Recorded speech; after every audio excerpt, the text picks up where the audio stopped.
A consumer-centric story that is now emerging, which is all of us who take to flights, try to web check-in, have to pay extra to get that seat, that desired seat.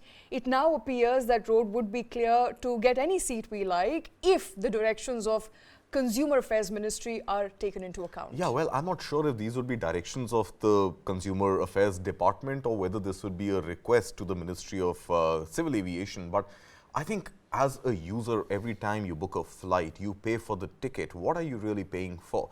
You're paying for your right to be seated in an aircraft that will take you from the point of origin to your destination. Now, you web check in and you select a seat.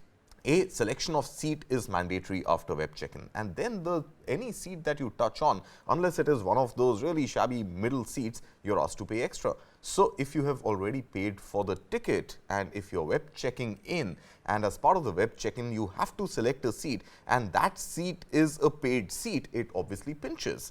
Now, seat prices range anything from about 150 rupees to about 1200 rupees. Now, even certain front row, middle seats are chargeable, which go by the nomenclature of B or E, depending on which side of the aisle you're sitting on. In economy class, that's what I travel. So, so every time you're asked to pay anything from 150 rupees to perhaps an emergency exit or a front row that offers you a larger leg room, going up to 1200 rupees. It is obviously something that bothers consumers. Absolutely. And consumers, as well as certain more influential people, have taken to social media recently and posted that if I've paid for the ticket and if I'm web checking in, why am I asked to pay for that window seat or that aisle seat or an extra legroom seat in addition to what I've paid for the ticket? Now, finally, I think it seems now that the Department of Consumer Affairs is taking up this crusade.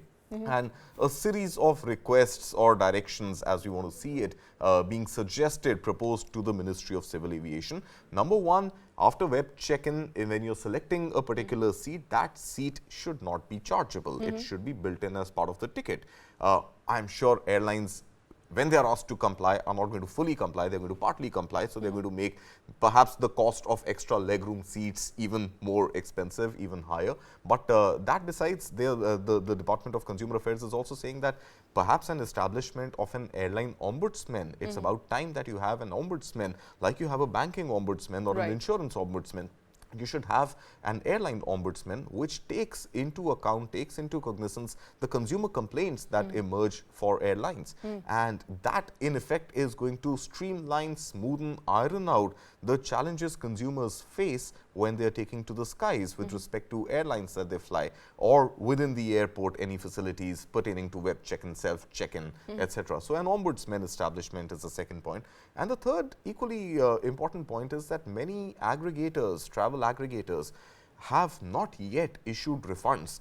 And these refunds are now to the tune of 30 to 40 crore rupees on cancellation of airline tickets made during COVID-19. So when in any case there were no flights operating and there was no movement within cities, leave alone outside of cities, people who had pre-booked their travel eventually had to cancel their tickets. And many of those cancellations did not make it to a refund stage. Now, of course, when you book tickets, you book a certain fare which is cancelable, and sometimes you get a cheaper fare for a non-cancelable flight.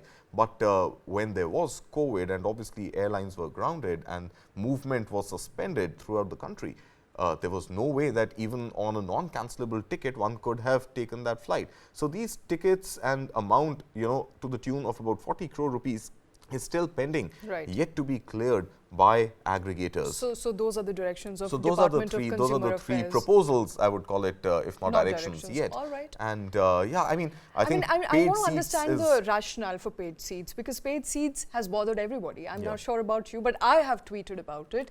If I've paid for the ticket, I shouldn't be made to pay for a seat. Ideally, if you look at the timeline of things, just about a couple of years ago, airlines were not profiting from seats. They were allowing consumers to choose the seats they like and check in. This is a new phenomena. Now, I'm all in for profiting, but at the cost of consumers. I mean, at one level, Shweta, we've got to appreciate, if not relate with the concerns of profitability concerns of airlines. Now, we are perhaps talking about a time maybe a decade ago when you had a carrier called Kingfisher and you had a carrier called Jet Airways, both of them cease to exist as of this moment. And the only seats that you would pay for additionally, and that too much later, I remember 10 years ago walking into the airport, checking in, not web check-in, a physical check-in at the counter and requesting for an extra legroom seat, and I would be allotted that if it was available without me having to swipe my credit card. So I think things have changed drastically. What we saw, luxuries or what is referred to as a basic product being a seat was not something that was considered to be luxury and was not something that was considered to be, attaching a premium to its availability.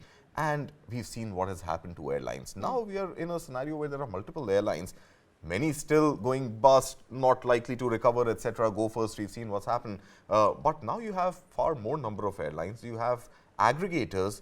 On their pages, you can literally see, prices of airlines separated by just 10 minutes and a difference in price. So you've got to keep your original booking price, selling price very, very competitive.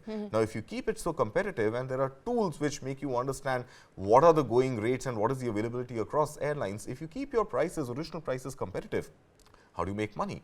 So innovative measures there to make money. Of course, in addition to just paying for seats, I remember 10 years ago, you would also have free meals being part of your ticket. You would have free drinks part of your ticket. Not happening anymore. Absolutely. I think the only exception being some airlines, Indigo in particular, now offering you a free drink with a paid meal. But beyond that, I think airlines have not really, been very concerned about the cash outgo for consumers. Obviously, with wafer thin margins, they've got to find a way to but I think seat is as basic as it gets. I mean, it's not a DTC bus that you can stand and travel the distance in. I think you've paid for the seat. It's your right to fly. And if you've bought a ticket, that ticket should assure a seat to you. And that seat need not necessarily be a sandwiched middle seat. So I think Department of Consumer Affairs taking up this cause of consumers, this crusade to make these hidden costs more transparent, and hopefully, airlines should comply if the directive goes from the Ministry of Civil Aviation. All right, which essentially means the next time you are taking to a flight, you may not have to pay